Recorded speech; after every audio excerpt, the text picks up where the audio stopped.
미국과 이란 간 첫 후속 협상 국면에서도 트럼프 미국 대통령은 이란을 향한 거친 공세를 이어가고 있습니다.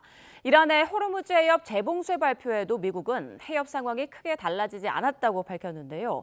워싱턴 연결해서 자세한 상황 알아보겠습니다. 신윤정 특파원, 미국과 이란의 첫 대면 협상 지금 어떻게 진행되고 있습니까? 네, 이란 협상 대표단이 트럼프 대통령의 위협에 반발해서 협상장을 떠났다는 이란 매체 보도가 나온 이후 아직 협상이 재개됐다는 소식은 없습니다. 다만 협상이 교착 상태로 완전히 끝난 것은 아니라는 보도가 이어지고 있습니다. 조금 전 이란 타스님 통신은 소식통을 인용해서 이란 대표단은 사자 회담에 복귀하는 것을 거부하면서도 메시지 교환은 이루어지고 있는 것으로 보도했다고 로이터 통신이 전했습니다.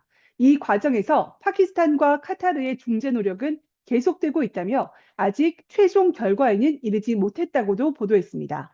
미 CNN 방송도 스위스 현직 이란 협상팀과 소통하고 있다는 이란 소식통을 인용해서 협상 테이블로 당사자들을 복귀시키기 위한 비공식 논의가 계속되고 있다고 보도했습니다.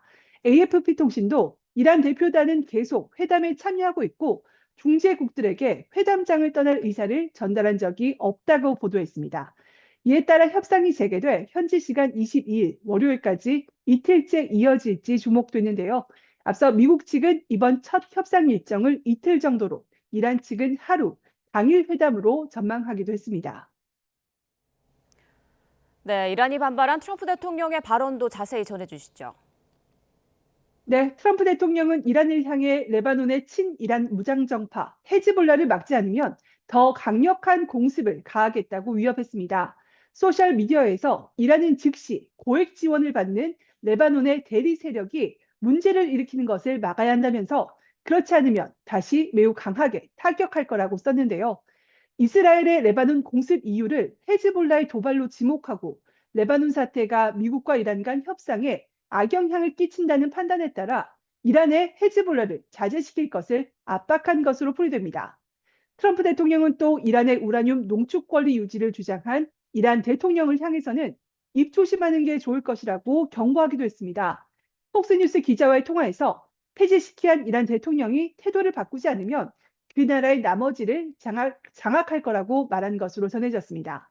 트럼프 대통령은 이란과의 종전 양해각서 합의 이후 이란을 향한 거친 말폭탄 세례를 멈추지 않고 있는데요. 최근 관련 발언 잠시 들어보겠습니다. It's 60 days. They have to make a deal. Otherwise, we will do things that won't make them happy. But if we do that, then all of a sudden you're not going to have the oil flowing out of the strait too quickly because. 트럼프 대통령은 이란이 최종 합의하지 않을 경우 호르무즈 해협에서 미국이 통행료 징수에 나설 수 있다고 거듭 주장했습니다. 호르무즈 해협 통제권과 미군의 해협 봉쇄를 지렛대로 핵 합의를 압박하려는 것으로 보입니다. 네, 그리고 이스라엘의 레바논 공습에 반발해서 이란이 호르무즈 해협 재봉쇄를 선언했지만 미국은 해협 상황에서 큰 변화가 없다는 입장이죠. 네, 그렇습니다. 미 에너지부 장관은 언론 인터뷰에서 어제 선박 67척, 그제 55척이 호르무즈 해협을 통과했다면서 원유와 석유 제품은 분쟁 이전과 거의 비슷한 수준이라고 말했습니다. 크리스 라이트 에너지 장관 인터뷰 잠시 들어보겠습니다. Traffic is flowing through the straits quite nicely. Now, that's because of a U.S. military presence. Iranians still have not demined the central shipping channel, but the U.S. opened a separate channel down south. 라이트 장관은 다만 호르무즈 해협을 통과하는 선박들이 여전히 통항 안전 여부를 우려하고 있고 아직 이란의 위협 문제가 완전히 해소되지 않았다는 점은 인정했습니다. 그러면서도 우리가 이란에 보여주고 있는 건 이란이 협조하지 않더라도 해협을 통한 선박 운항이 가능하다는 거라고 강조했습니다. 지금까지 워싱턴에서 YTN 신윤정입니다.